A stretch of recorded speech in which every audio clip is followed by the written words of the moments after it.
እንደ እህቴ የማያት ጓደኛዬ ፍቅረኛዬን ቀማችኝ ትለናለች የዛሬ ባል ታሪካችን። ገና 8ኛ ክፍል ተማሪ እያለሁ ነው፣ ማለትም 14 ዓመት እያለ ነበር እዛው ከኔ ጋር ከሚማር ልጅ ፍቅር የያዘኝ እና ክላስ ውስጥ እንተያያለን እንጂ ብዙም አናወራም ነበረ።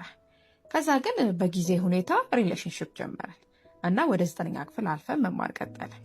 ነገር ግን 9ኛ ክፍል ነገሮች እንደጠበቅናቸው አልሄዱም ነበርና 9ኛ ክፍልን ደግመን መማር ነበረብን። ታዲያ በዛ ሰዓት እኔ ከአንዲት ልጅ ጋር ተዋወቅኩኝ። በጣም ተግባባን፣ ቤስት ፍሬንድም ሆነን። ልጅቷንም ከፍቅረኛዬ ጋር አስተዋወቅኳት። ከዛም ወደ 10ኛ ክፍል ስናልፍ ከእሷ ጋር አንድ ክፍል ደረሰንና አብረን መማር ጀመርን። የዛኔ ከጓደኛም በላይ እህቴ ሆነች። ታዲያ እንዲህ እያለ ከእሱ ጋር በፍቅር 5 ዓመት ሆነ። ብዙ እቅድ ነበረን አላ ተምረን ጨርሰን ለመጋባት ምናምን።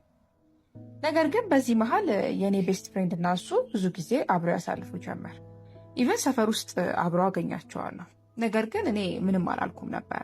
ሰዎችም እየደወሉ ፍቅረኛሽን ከሌላ ሰው ጋር ተያይዞ አየነው ምናምን ይሉኝ ጀመር። እኔ ግን የሰው ወሬ አልሰማም ብዬ ዝም አልኩኝ። ታዲያ አንድ ቀን ወደ እሱ ቤት ሲሄድ ቤቱ ተዘግቶ የእሱና የእሷ ጫማ በር ላይ ተቀምጦ አየሁ። በጣም አዘንኩኝ። ከዛም እዛ ቤት ሁሉን ነገር እንደጨረሱ አወቅኩኝ። ለካ እነሱ እኔ ፊት ሲሆኑ ያስመስላሉ እንጂ ውስጥ ውስጡን ግንኙነት ነበራቸው። በጣም አዘንኩኝ። አሁን ላይ ከልጁ ጋር ተለያይተናል፣ ከእሷም ጋር አናወራም። ብቻ እናንተ ከእንደዚህ አይነት አስመሳይ ሰዎች ተቆጠቡ ለማለት ፈልጌ ነው። እና ደግሞ ተማሪዎች ሆናችሁ ከምንም ነገር በፊት ትምህርታችሁ ላይ ያተኩሩ ለማለት ነው።